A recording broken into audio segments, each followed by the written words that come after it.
Hi, in this video we're going to go through a few licks and riffs inspired by Chuck Berry. Great original kind of rock and roll artist in the 1950s. A lot of artists around that time used these kind of techniques. They're all based on the blues scale. In this case we're using the B flat blues scale. Obviously it can be transposed into any key you want. The techniques are fairly much the same. They never really played the same thing exactly the same twice, so you can have fun with it and mix and match. It's just getting to know the scale, to know the kind of techniques and the little licks and riffs that you can use, and open up your playing a bit. So we'll start off with the intro riff. So we're going to slide up to the root note on the 4th string. So B flat in this case is going to be in the 8th fret. As with a lot of rock and blues, sliding, it doesn't matter where you start, it's more concerned with where you end. So we're going to slide up. In this case I'm going to slide from the 6th fret, but again, as long as you end in the 8th fret, it doesn't matter. And then we're going to go on to the 3rd string, and we're going to do 6 and 8 on that. For that, you can do a hammer on, or you can pick it. In this case, I'm picking it. It's up to you. You can go. Again, personal preference. So we've got the first 3 notes. And then we're going to slide up to a double stop on the bottom 2 strings. So a double stop is just playing 2 notes at the same time. I'm going to slide from 5th fret or below, and we're going to end on the 6th fret. So we're going to go 1, 2, 3,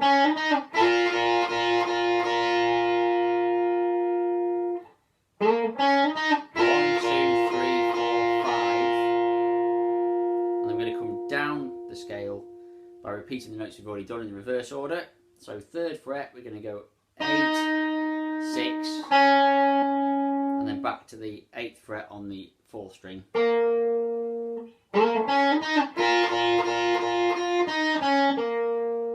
we're going to repeat the slide on the double stops.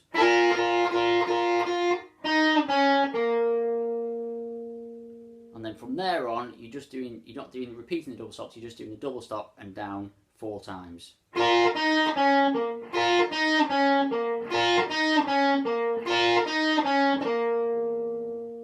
So far we've got and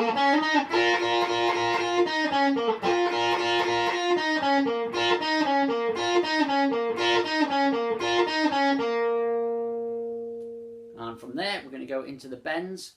So we're going to bend on the 3rd string in the 8th fret, and we're going to bend it up a whole step, which means from one note to another. Basically what you're going to do is bend that note until it sounds the same as a note on the 2nd string in the 6th fret. But we're going to match that with a double stop. So we're going to do a bend and a double stop. So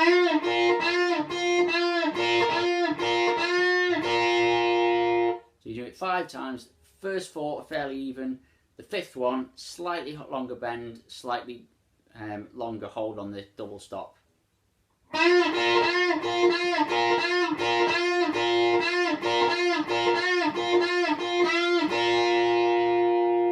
we'll go through that twice, and then we're going to do the final descending of the scale. So we're going to do a quick double stop, and then we're going from the 9th fret on the E string, and we're going 9, 6, same again on the next string, on the B string, and then we're going to go from the 8th fret on the 3rd string. In this case we're going to go up and put in the blues note just to make it a bit more bluesy. So we're going 8, 9, 8, 6. We're going to go to the 4th string back to the root note. We're going to go 8, 6. And on the next string we're going to start adding that blues note again. So we're going to go 8, 7, 6. And I'm going to repeat the blues note, so 7, 6 again. And then on the E string on the top string, we're going to go the 9th fret and then the 6th fret to finish off. So you've got.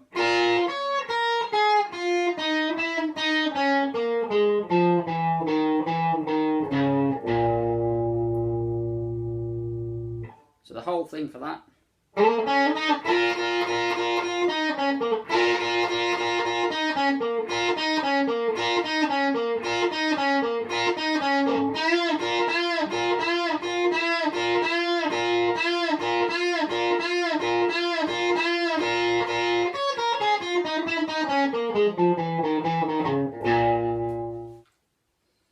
Alright, so the final thing we're going to go through is the rhythm riff.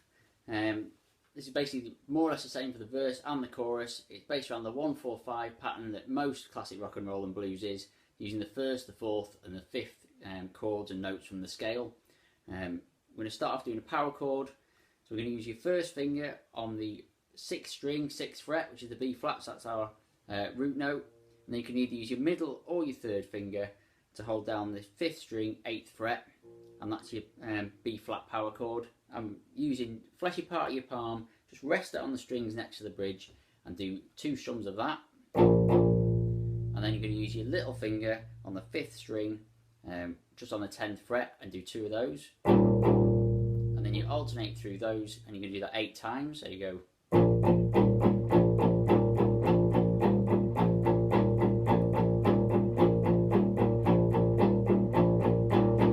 And then to go to the 4th chord of the sequence, all you need to do is move it down 1 string to go to the E flat, and do the same thing again 4 times. And then you're going to go back to the root note, so back up a string, do that 4 times. And then the final chord you're going to do is F, so you're going to go down to the 5th string or up to the 8th fret and do the same thing again 4 times. And to finish off, back to the root note 4 times. Alright, it's as simple as that. You can alternate the pattern, you can speed it up, slow it down. You can try doing your little finger instead of 2 frets up on the 10th fret, you can do it on the 11th. Anything like that, play around with it. It's up to you. The way you change it will change the feel of the song, but ultimately it's just getting that kind of driving sound behind it rather than just strumming the same chord again. So have fun with it and best of luck.